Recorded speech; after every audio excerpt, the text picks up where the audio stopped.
Broadcast warning.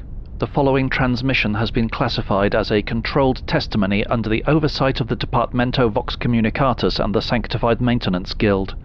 Listeners are advised that exposure to testimony of Artisan-Circuitor Pell Orane may induce auditory hallucinations in the lower kilohertz range, feelings of mechanical sympathy towards inanimate objects, spontaneous confession to unrecorded maintenance errors, temporary belief in reciprocal devotion from the animus machine. Do not attempt to replicate or interpret the described phenomena without guild certification and a licensed purity attendant present. Do not touch the Vox receiver during the recitation. The static is not ornamental.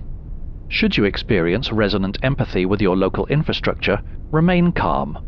That means it's listening back. This broadcast remains sanctioned until comprehension exceeds safety thresholds.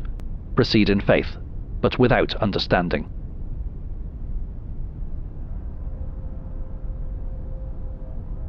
The first sign was the warmth. The relic's not meant to be warm. We had been tasked with restoring the Saint's Resonator, a devotional machine said to amplify hymns through sympathetic vibration with the Emperor's own bones.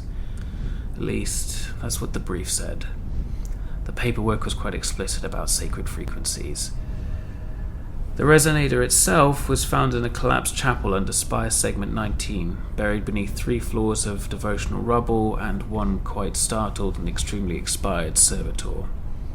It was intricate. A lattice of gold wiring and pale, fibrous material that didn't match any registered alloy. When we asked for the machine's origin clearance, we were told the records had been granted absolution for inconsistency. So we proceeded as is proper. The surface texture was strange, soft to the touch, like it breathed in when you pressed your hand to it. The junior technicians joked that it was purring. It wasn't purring. It was listening. We connected the power lines, recited the benediction of circuit continuity, and the whole thing shifted, adjusted itself.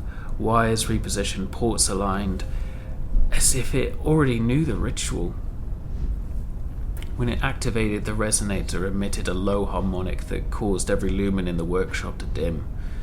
One of the adepts, Klein, I think, said he heard voices beneath the tone. A woman's voice murmuring something about unity, but in a tone that made the words sound soft, comforting. I heard it too, and for a moment it felt good. That's when we noticed the vines, thin white filaments growing out of the resonator's base, creeping along the floor.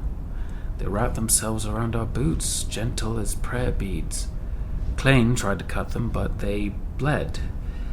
We sealed the workshop. The overseer commended our vigilance and told us to resume once the relic had acclimated. It's been 3 days, and the harmonic still plays, even without power. I can feel it in my teeth now. A low vibration humming through the hive. I think it's teaching the other machines to sing.